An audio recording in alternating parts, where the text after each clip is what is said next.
अभी दो मैटर्स हमारे देश में ऐसे हो गए हैं जिसको लेकर जुडिशरी और एग्जीक्यूटिव के बीच घमासान युद्ध शुरू हो चुका है। और शॉकिंगली हम यहाँ वर्क अमेंडमेंट एक्ट 2025 की तो बात ही नहीं कर रहे। दो इंस्टीट्यूशंस जिनका काम है साथ साथ फंक्शन करना, आज एक दूसरे के खिलाफ ही जाते हुए दिख रहे हैं। अब ऐसा सच में हुआ है या मीडिया में परसेप्शन ऐसा बना है, हम इस वीडियो में देखेंगे। पर चलिए देखते हैं कि कौन से ऐसे दो टॉपिक्स हैं जिसकी वजह से देश के दो बड़े इंस्टीट्यूशंस एक दूसरे से टकरा रहे हैं, और क्या सेंटर एक बहुत ही स्ट्रिक्ट कदम जुडिशरी के खिलाफ उठाने वाली है। और साथ ही जुडिशरी को डिफेंड करते हुए और वीपी जगदीप धांकर की बात का पलट जवाब देते हुए सीनियर एडवोकेट कपिल सिब्बल ने क्या कहा है, सब कुछ सुनते हैं। पहला टॉपिक है एक ऐसे जज के बारे में जिसकी वजह से जुडिशरी पर से लोगों का भरोसा उठ गया था, और बात हो रही है जस्टिस यशवंत वर्मा की, जिन्हें सूद समेत दिल्ली हाईकोर्ट से इलाहाबाद हाईकोर्ट ट्रांसफर कर दिया गया है। बीते दिन एक न्यूक्लियर मिसाइल के फॉर्म में वीपी जगदीप धांकर ने जुडिशरी पर एक वार किया था और क्लेम किया था कि अपने लोगों को बचाने के लिए जुडिशरी रूल ऑफ लॉ भूल जाती है।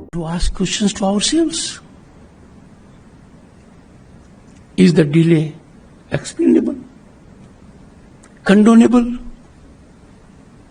Does it not raise certain fundamental questions? In any ordinary situation, and ordinary situations define rule of law, things would have been different. It was only on 21st March,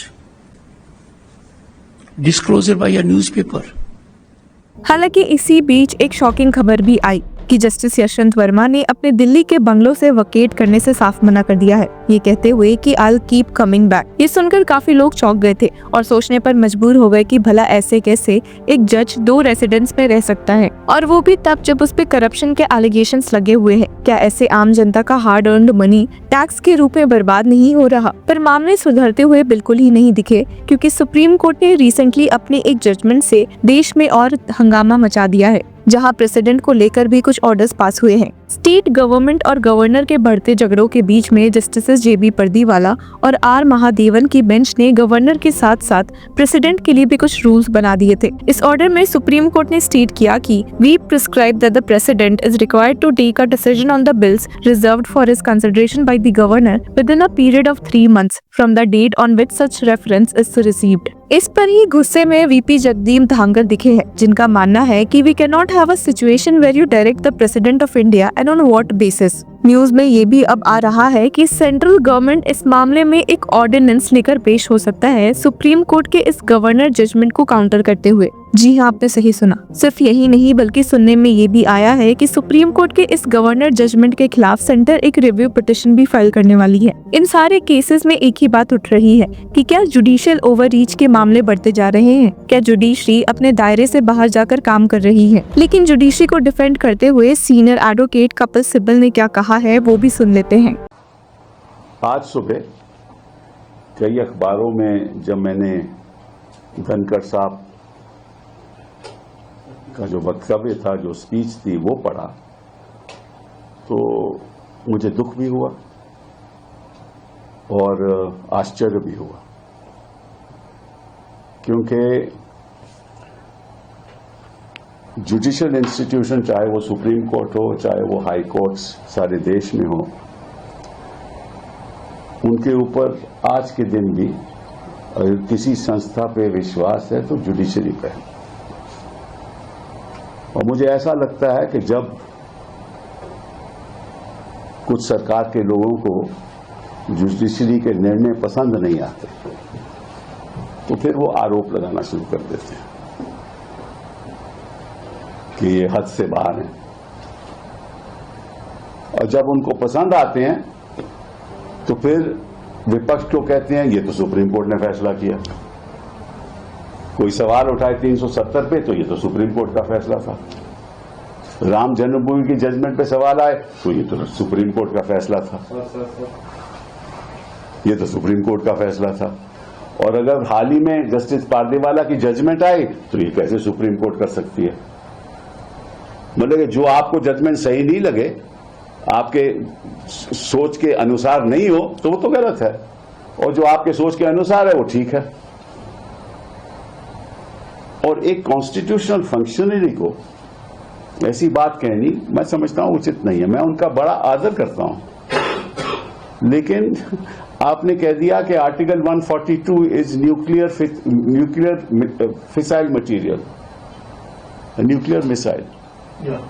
ये कैसे कह सकते हैं आप? आपको मालूम है कि आर्टिकल 142 के द्वारा सुप्रीम कोर्ट को संविधान ने यह हक दिया है।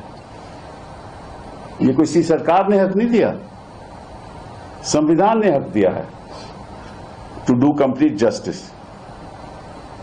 पहली बात ये। दूसरी बात, और ये मैं देश की जनता को बताना चाहता हूं कि president of India is a titular head.